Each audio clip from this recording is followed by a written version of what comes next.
Rasha na shirin gwajin makamin nukiliya yayin da shugaban Rasha Vladimir Putin ya umarci majalisarsa ta tsaro yayin da ya haɗa da taron manyan ministoci a kan su tsara shawarar yiwuwar shirye-shirye na yin gwajin wannan makami na nukiliya. Ya jaddada cewa Moscow za ta koma yin gwajin ne idan har Amurka ta fara nata, sai dai ya ce kalaman baya-bayan nan na shugaba Donald Trump sun sa dole ne Rashan ta kasance cikin shiri.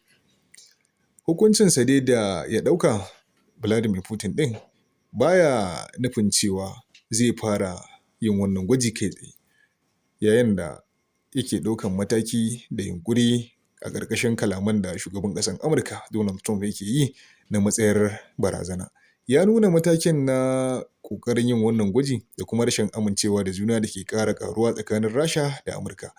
Tun daga 1990, ƙasashe guda biyun sun daina gwajin manyan makaman nukiliya na ƙasa da ƙasa yayin da suka sanya hannu a kan wasu dokoki domin kauce wa sake janyo sabuwar taƙaddama na makamai wanda ka iya zama barazana ga duniya da kuma ɗan adam. A halin da ake ciki dai yanzu Rasha tana ganin cewa dole ne ta tsaya a cikin shiri idan shugaban Amurka ya aiwatar da wasu sabbin tsare-tsare na bunƙasa ɓangaren wannan manya-manyan makamai, to lallai su ma dole su ɗauki haka. Menene muhimmancin wannan abu? Na farko, saƙo ta ɓangaren tsaro. Putin yana so ya aiki ga saƙo cewa Rasha ba za ta kasance a gefe guda ba idan har Amurka ta yi yunƙurin nuna ƙoƙarinta da ƙarfi na makamai. To wannan zai tilasta musu su ma su nuna nasu bajintar. Kuma wannan zai iya tilastawa, hakan kuma yana nufin cewa za su fara wannan gwaji nan take, amma ba tare da wata ƙaƙƙautawa ba. Kuma wannan gargaɗi ne mai ƙarfi da ya tura wa Amurka da abokan hulɗarsu.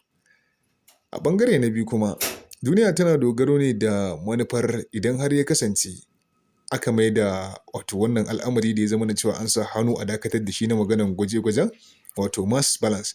Rasha tana son ta tabbatar da cewa wannan daidaito bai rushe ba, domin idan Amurkan ta samu rinjaye zai iya zama abin da zai raunana matsayin Rashan da kuma tasirinta a ɓangaren siyasar duniya.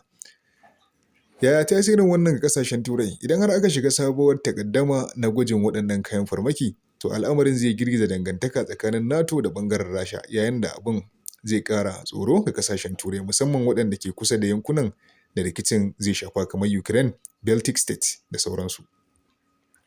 Kalmar shugaba Donald Trump a cewar Rasha, kalaman baya-bayan nan dai na shugaban Amurka suna nuna yiwuwar Amurkan ta sake fasali a tsaron nukiliyarta.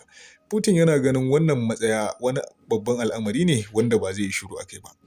Yaya duniya za ta kalli wannan lamari? Ƙasashe masu ƙarfin tattalin arziki kamar China, India da kuma Iran za su tsaya tsayin daka wajen ganin an kaucewa komawa wato ɓangaren Cold War ta ɓangaren nukiliya. Haka zalika, Majalisar Ɗinkin Duniya za ta bi sau na wannan lamari a hankali saboda illarsa da za ta shafi al'umma baki ɗaya. A taƙaice dai wannan batu ba kawai batu ne na makami ba, batu ne kawai na iko da ɓangaren siyasar duniya, kuma saƙo ne kai tsaye daga ɓangaren Rasha zuwa ɓangaren yammacin Turai ko yammacin duniya da ɓangaren Amurka. Matsalar da ita ce lamarin za a iya kauce masa idan an bi a hankali, amma idan ba a bi a hankali ba zai iya haifar da gagarumin taƙaddama wanda zai iya kawo gagarumin sauyin yanayi wanda duniya ba za ta iya jure ma wannan barazana a halin da ake ciki ba yanzu. 'Yan uwa, ya kuke ganin wannan al'amari? Shin me ya jawo wannan taƙaddama? Da gasken za a yi gwajin ne ko kuma wannan kawai barazana ne? Ya kuke ganin ɓangaren Putin ɗin in ya yi magana yakan saɓa, ko kuma Trump ne in ya yi magana yakan saɓa? Ku faɗa mana ra'ayinku a comment section, kada ku manta ku mana sharing, like da comment. Wannan rahoto yana zuwa daga Hausa Global News. Allah ya ba mu alheri.